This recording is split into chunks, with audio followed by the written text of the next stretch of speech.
So, you think Trump is going to end the war and then the war economy ends, right? What if insecurity is actually the new normal? In this episode, we're going to expose the myths of the temporary war economy. And we're going to show why military-driven research is here to stay. And how you can win in a world that's not going to disarm anytime soon.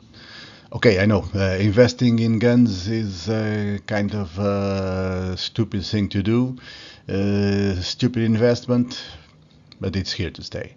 Plus, in this episode, we also have a conversation with Spiros Chioteris from Greece. This week we have a consultant, and he's gonna tell us a lot about Interreg projects, for instance. A good conversation. And then we analyze an open call, a serve call, that could turn your civic ideas into European actions. That's what we need, actions. Let's go.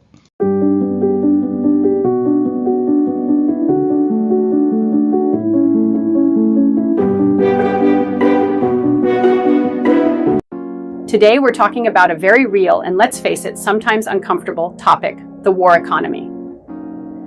Should you invest in research that supports military objectives? Or is peace around the corner making that entire investment pointless? The mainstream narrative we so often hear is, Trump will end the war in Ukraine, peace returns, and war-related bubble bursts. In other words, everyone says it's just a temporary spike. So maybe you're worried about wasting money or effort if you invest in war economy R&D. After all, if the war ends, your big defense or security-focused project might suddenly lose relevance. But here's the twist.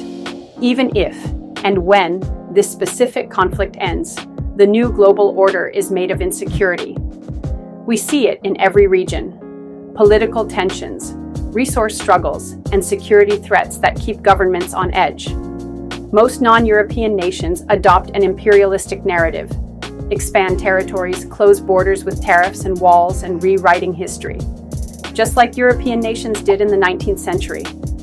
The irony? That means nations will likely go on channeling massive resources into defense, cybersecurity, and advanced tech, far beyond this war. So what? Let's look at the long game here. Identify the long-term shifts. Rather than focusing solely on short-term war demands, look at how defense priorities are evolving. We're talking about cybersecurity, AI-driven surveillance, unmanned systems, and resilience building. If you channel your R&D into these areas, you're not betting on a single conflict. You're positioning yourself for an era where ongoing security concerns define global spending. Focus on dual-use innovations. Dual use means your research can serve both defense and civilian markets. For example, if you develop advanced data analytics or drone technology that originally targets security needs, you can also pivot those breakthroughs for commercial applications, healthcare, logistics, smart cities, and beyond. That way, if the war economy changes tomorrow, your R&D investment still has legs in other high-growth sectors. Avoid the binary trap. People often see it as either we're at war, invest in the war machine, or we're at peace, let's harvest the peace dividend. But that black and white thinking can undermine you. In reality, Europe already recognizes we're not at war, but we're not at peace either. Realistically, you should be shifting your research toward broader definitions of security. If your research roadmap is agile, you can adapt to these shifts instead of being caught off guard. Aim for impact and ethics. Let's not gloss over the ethical dimension. Working in defense R&D can raise moral questions, but if you guide your projects toward protective or preventative measures, like technologies that reduce collateral damage or strengthen civilian infrastructure, you can stand out as a contributor to a safer world, even if global spending is channeled through the defense sector. Position yourself against the temporary war economy narrative. The typical narrative says, once peace arrives, defense budgets drop and resources shift back to civilian priorities. You're taking the stance that ongoing insecurity will define future spending. By challenging the mainstream assumption, you encourage your peers, partners, or funders to adopt a broader view. The fact that security R&D will continue, potentially integrated into next-gen technologies for everyday life. If you're deciding whether or not to invest in what some are calling the war economy, keep these points in mind. Yes, the conflict we see right now may de-escalate, but a new era of global insecurity means defense priorities will continue to shape economies, almost certainly with advanced R&D at the center. The opportunity? Focus your research on broader security and resilience, on dual-use innovations, and on ways to create a lasting, positive impact, even if the war itself ends. In a rapidly shifting security climate, the winners will be those who anticipate and adapt to the next wave of demand. Don't get stuck thinking war-driven funding is a one-time anomaly. In today's world, insecurity looks like it's here to stay. Okay, welcome back to InnovEU, the EU Project Chronicles. Thank you for this interview, Spiros. Welcome, first of all, and thank you for being here. Would you please tell us a little bit about yourself, starting with your name, which my name is Spiros. My name is Spiros Chioteris. I come from Greece, Thessaloniki, and I studied in England. At the beginning at Essex University, accounting and financial management. So basically my background is finance. And then I had an MBA in Cardiff, in the Cardiff Business School, again in MBA in finance. So my academic background is basically in finance, and that's how I entered into this sector of consulting. In the days that UK was part of the EU, so you yes, many years ago. Did you start working with EU projects in UK or when you got back to Greece? No. When I came back to Greece, I worked in the industry as a financial controller. Then I moved into the stock exchange for about 10 years. I was a broker. And after that, I decided to step into this consulting sector through a specific procurement that I found in a newspaper regarding financial tools and how small or medium enterprises could get financed through new innovative financial tools. Okay, so that's how you entered this world. There are many consultants working in this area of the EU-funded projects, some in different areas, some in the communication area, some in the financial area, writing proposals. So there are a lot of different agents. How do you characterize your history? What did you do? What was your role? 20 years ago, there weren't so many. There were a lot, but not so many as they are probably now, and with not so many sectors as we have now, because everything has changed and we've moved forward. At that time, I found this procurement in the newspaper, not anywhere else, asking for a consultant who could develop and assist a specific European project, which was an Interreg 3C project. I do remember the name as well, it was Modele. And they were asking for 3 experts, and I would be one of them, that could provide their knowledge in financial instruments and issues regarding SMEs. So I said, I have all the background, I have academic, I have working experience, I have everything. I had nothing to do with consulting at that moment. So I entered into this call, and I was qualified, and I was happy to be there. It was for 3 years. It was an excellent experience. I met so many people from all around Europe, and that was the beginning. After that, I kept on trying to participate in several projects, again by myself as a person, not as a subcontractor. But as a person, not as a company, I mean. And in parallel, I decided to establish my company, Hellenic Consulting, which is next year is going to be the 20th year of existence. And now it all started to be developed. I started at the beginning, as I told you, as a person, and then I decided to... So you started with an Interreg project. What other programs? What other kind of projects have you done in these Basically, at the years? beginning, all my projects were Interreg, either cross-border cooperation or transnational cooperation, meaning Interreg Europe, Interreg Med, Greece, Albania, Greece, Bulgaria, all these cross-border programs that exist. And the way it is happening, because you cannot participate, as you know, as a final beneficiary if you are a profit-making company, you have to become a subcontractor of a non-profit company who has successfully participated in a consortium. And that's how it all happened. I decided to try to look into procurements every year and try to participate in as many as possible projects. Dealing at the beginning with finance, and then I started getting to other sectors as well, like environment, like entrepreneurship, like innovation, and this is increasing all the time, the sectors that we are tackling. Yeah, I remember we met in a project that was about the blue economy, mostly about the blue economy. And the tool there, it was the big issue.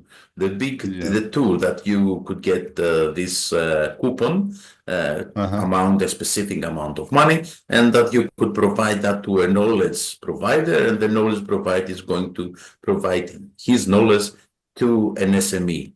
And it's something like a financial tool. All national programs throughout the years have shown experiences in coupons. I believe maybe in all countries or from Europe, but it was again a financial tool, let's say, somehow. Yeah, in that case, it was clearly a financial tool to finance innovation, to help companies get support from international knowledge providers using that specific financial tool. But I think the connection was a little bit unstable, but if you ask me something, could you please repeat it? Because yes, I was gonna ask you, can you choose a project, your favorite, that is your favorite?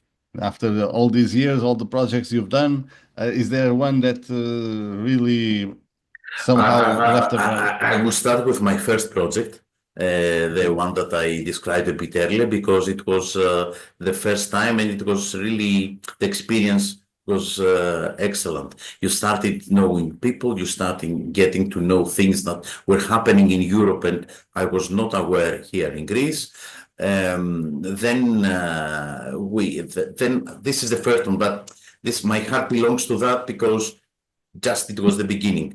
To be honest, the project we were discussing together and we implemented together for Helix, it was again an excellent project because there were so many countries participating, and so many knowledge providers were providing their knowledge to different SMEs in different countries, which shows exactly what these projects, European projects, are made for.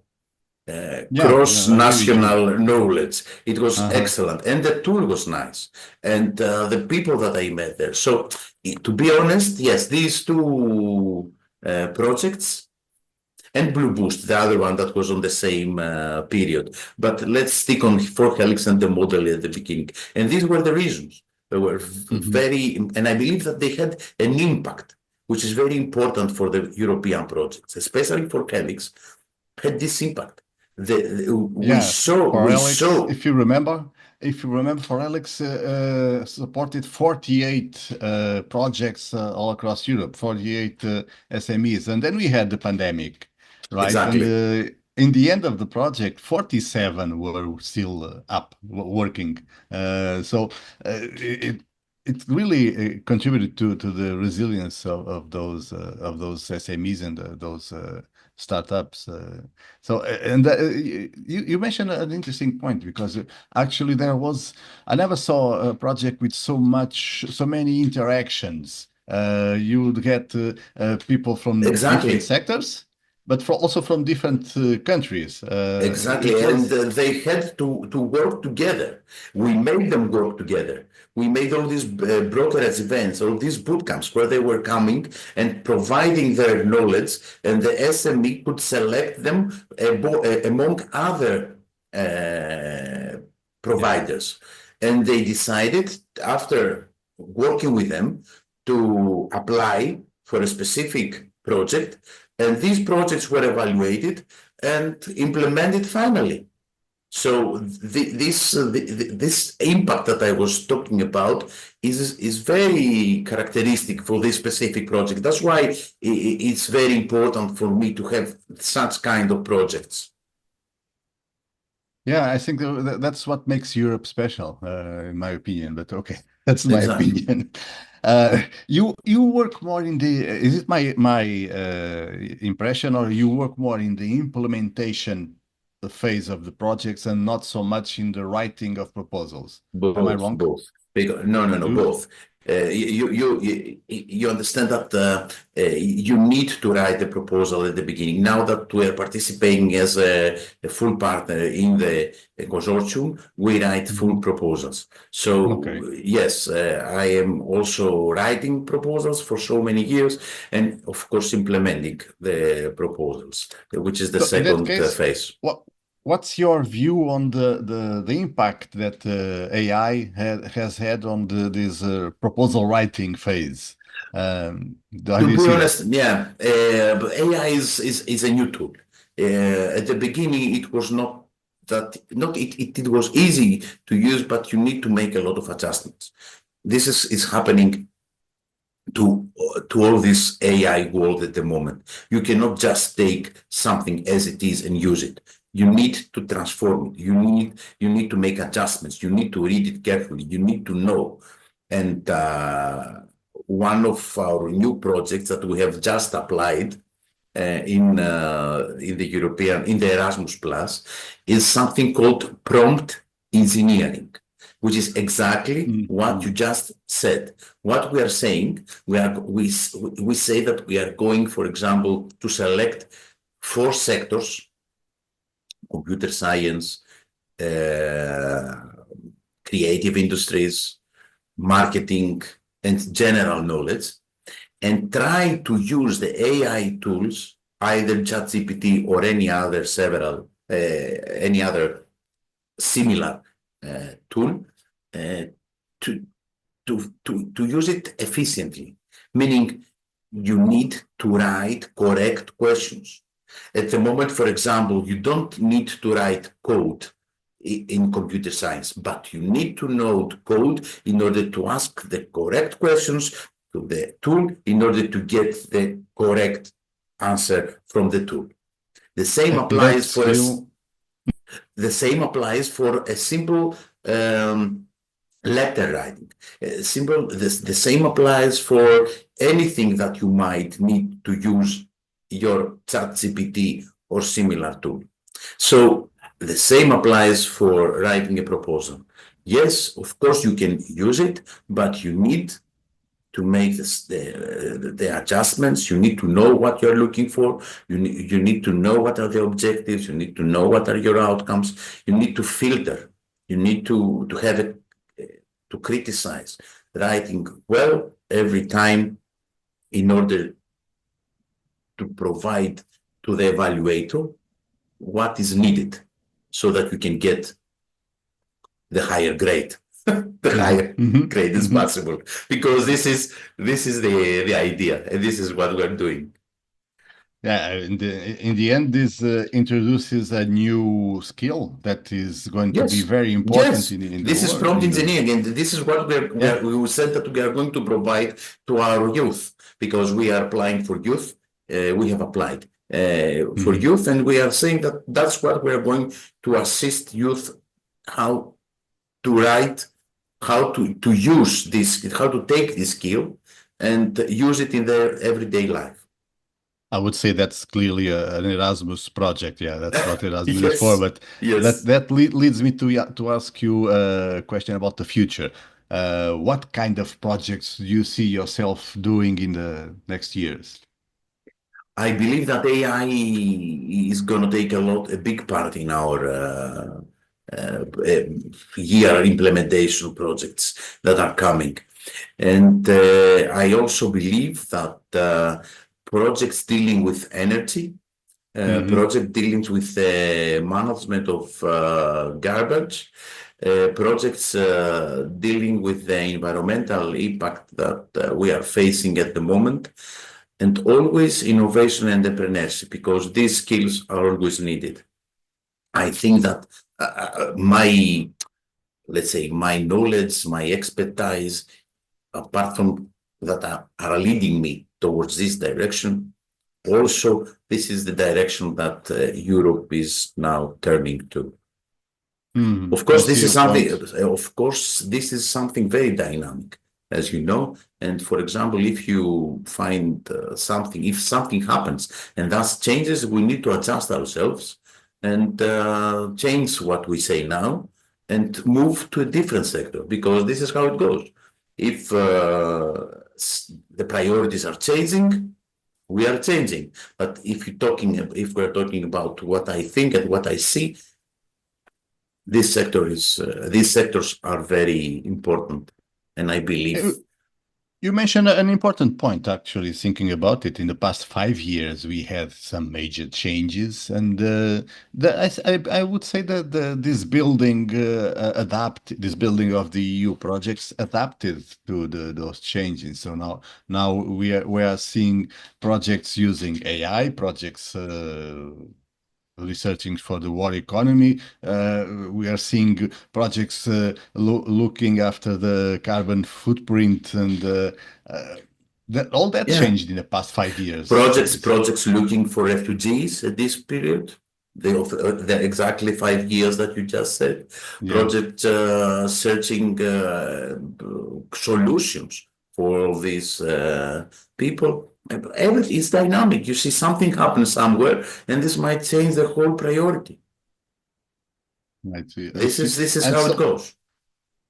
So you are optimistic about, if I understand your words correctly, you are optimistic about the future of this activity. There's a lot of work to be done in this area of the there is always a lot of work. There is always many opportunities. There are always many opportunities.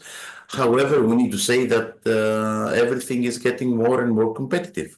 It's not how it was 30 years or 20 years ago. Many more consultants, many more organizations are into the business. A lot of companies are trying to take a small share or a bigger share. So competition is increasing. However, we can see the future, but the competition is increasing. So we need to be more focused, and we need also to be resilient to the changes that are happening. Absolutely. Thank you very much for this interview. Would you like to have some final message, maybe for newcomers, for the many people who are entering this area? What would your message be? Yeah, don't lose your interest, whatever is happening. You will see that it's a journey that is taking you from what you are to different aspects all around your environment and your character. And if there is a failure, don't give it up. Keep trying. Great message, because if there's something that is guaranteed in this world, is that there will be projects that will be a failure. They won't be funded. Somebody is failing, somebody is succeeding, and then you keep going, keep doing that again and again and again. Great, I love that. Okay, thank you very much. Thank you very much for this spirit. We'll be back next week with another interview. Thank you, and see you soon. Bye. See you. Thank you very much. Thank you very much. Are you passionate about democracy, civic participation, or countering disinformation in Europe? Then the CERV 2025 Citizens CIV Open Call is for you. The European Commission is offering $33 million in funding to support projects that empower citizens, fight fake news, and encourage active engagement in EU policymaking. Whether you're focused on youth engagement, media literacy, or democratic inclusion, you can make an impact. Choose one of 3 priorities for your project. Future of the EU, vision building and policy debates, fighting disinformation, media literacy and resilience, boosting civic participation, turnout and democratic tools. Who can apply? Public universities and non-profit organizations, as led, non-profit public-private bodies or international organizations, partnerships with at least 2 organizations from 2 eligible countries. Activities must be transnational and have a European dimension. Important dates: call opens 15th January 2025, deadline 29th April 2025 at 17 SAS CET, results in October 2025, project start end of 2025, early 2026. Funding per project starts at $75,000 with no upper limit. The grant is a lump sum based on events, participants, and countries involved. Want to build a better Europe? One conversation, one initiative at a time? Apply now via the EU Funding and Tenders portal. For more info and templates, visit the official portal. This is your moment to spark dialogue, strengthen democracy, and shape the Europe you believe in. InnovEU, the EU Project Chronicles, is a weekly video podcast. Please subscribe to the Polixdocs newsletter to receive every podcast episode. And if you like receiving it, please press like in whatever platform you are watching or listening. Also, please share InnovEU and Polixdocs with anyone you feel will enjoy it.